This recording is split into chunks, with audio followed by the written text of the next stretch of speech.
பிரபல யூடியூபராக அறியப்படுபவர் தமிழ்நாட்டைச் சேர்ந்த மதன் கௌரி. இவருக்கு யூடியூப் தள பக்கத்தில் 80 லட்சத்திற்கும் அதிகமான சப்ஸ்கிரைபர்கள் உள்ளனர். அண்மையில் மதன் கௌரி தனது இன்ஸ்டா பக்கத்தில் வீடியோ ஒன்றை வெளியிட்டுள்ளார். துபாய்க்கு சென்ற மதன் கௌரி கடந்த ஒரு வாரத்திற்கு முன்பு சென்னை வருவதற்காக துபாய் விமான நிலையம் வந்தபோது அவரது மொபைல் போனை விமான நிலையத்திலேயே தவறவிட்டுள்ளார். விமான நிலையம் மிகவும் பெரியது என்பதால் தேடியும் மொபைல் கிடைக்கவில்லை.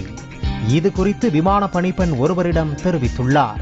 அதற்கு கவலைப்பட வேண்டாம், நீங்கள் இந்தியா சென்ற பிறகு உங்களது மொபைலில் அடையாளங்கள் குறித்து துபாய் விமான நிலையத்திற்கு மெயில் அனுப்புங்கள் என அந்த விமான பணிப்பெண் கூறியதாக குறிப்பிட்டுள்ளார்.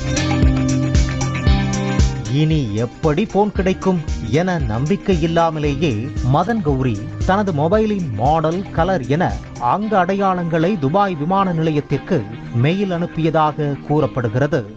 பின்னர் அவர்களிடம் இருந்து உங்களது மொபைல் கிடைத்துவிட்டது என மெயிலில் பதில் வந்துள்ளது. அடுத்த விமானத்திலேயே உங்களது போனை சென்னைக்கு அனுப்பி வைப்பதாக கூறி ₹1 கூட செலவு இல்லாமல் போனை அவர்கள் அனுப்பி வைத்ததாக மதன் கௌரி நெகிழ்ச்சியோடு தெரிவித்துள்ளார்.